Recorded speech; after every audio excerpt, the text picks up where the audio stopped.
可以把 U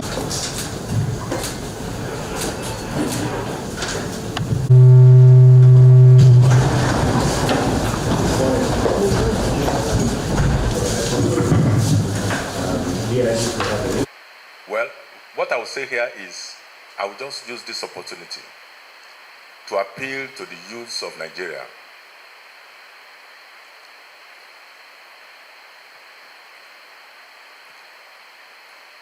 Youths of Nigerians should please ignore anybody inciting them into violence. There have been calls. People have been calling on youths to come out, to come and replicate what they did in Kenya, in Nigeria. They should copy and paste what happened in Kenya, in Nigeria. We already have our own fair share of violent protests. We have had series of violent protests in Nigeria. There was the SAP riot of 1989. There was the students' crisis of 1986, the ABU crisis of 1986, the Ali Must Go protest of 1978. So we have had our own fair share of violent protests in Nigeria. The most recent is the NSAS crisis of 2020, where, apart from innocent lives that were lost, there was mega destruction to public infrastructure, especially in Lagos. There was unprecedented destruction and looting of private businesses, worth trillions of naira. Job losses were in several thousands. Loss of revenue due to productive hours lost, calculated to be in several billions of naira.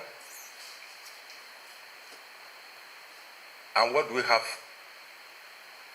left? Insecurity took over post-NSAS crisis. All those places where police stations were burnt down, go and ask them if they want any protest. Go and hear them. Let them share their experience with you.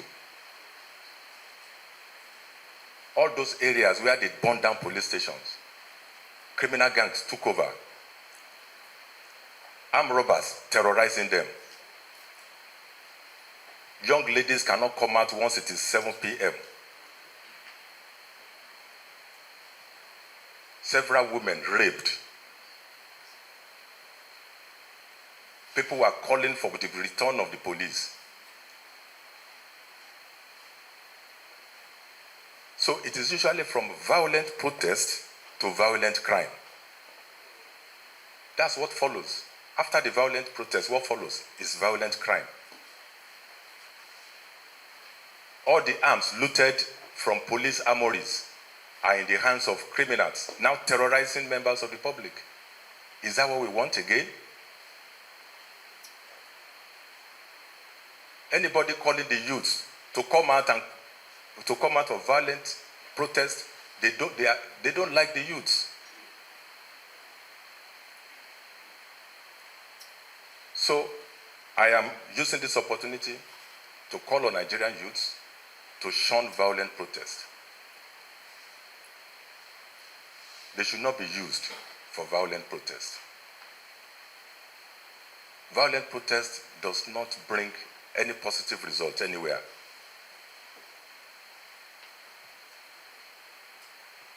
It leaves in its trail tears, sorrows. And that is why you rightly said that the silent majority have vowed that they are going to wait for these people who want to destroy our communities.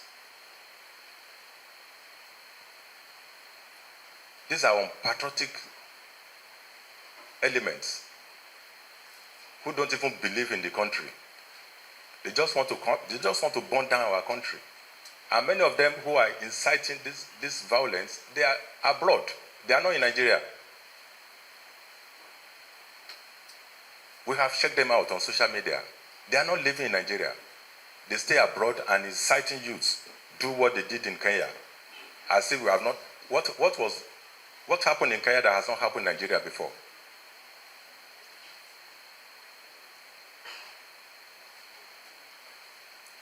So, this is a delicate time to want to engage in any form of violence.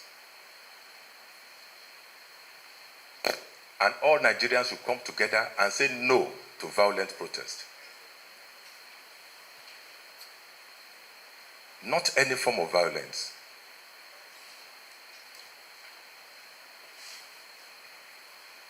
It's just going to leave us worse off.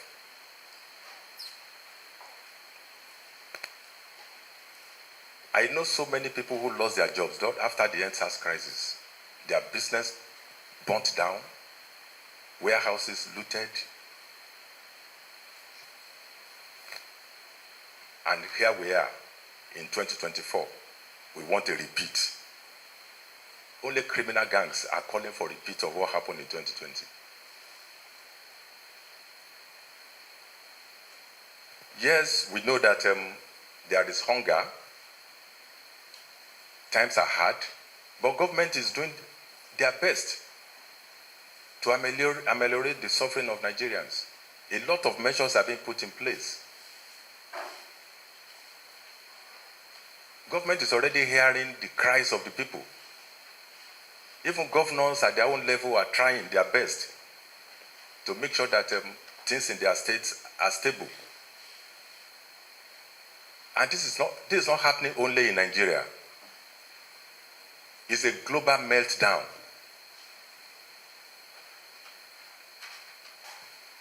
I know some people who left Nigeria because they felt Nigeria was hard. Now they want to come back because where they went is even harder.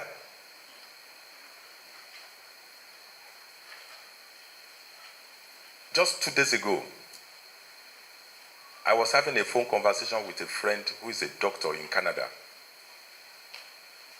And she was telling me that in her clinic, they arranged to distribute foodstuffs to people in their neighborhood. And that she was surprised to see the number of people that came out to come and, to come and collect the food package that they wanted to give to the needy in their neighborhood. That people turn out just to come and collect bread, come and collect spaghetti in faraway Canada, developed country. So what is happening in Nigeria is not happening only in Nigeria. It's a global problem.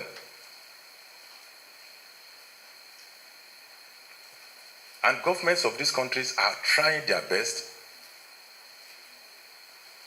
to help their citizens. Our government too is doing their best. They are not sleeping. They are even more concerned than some of us.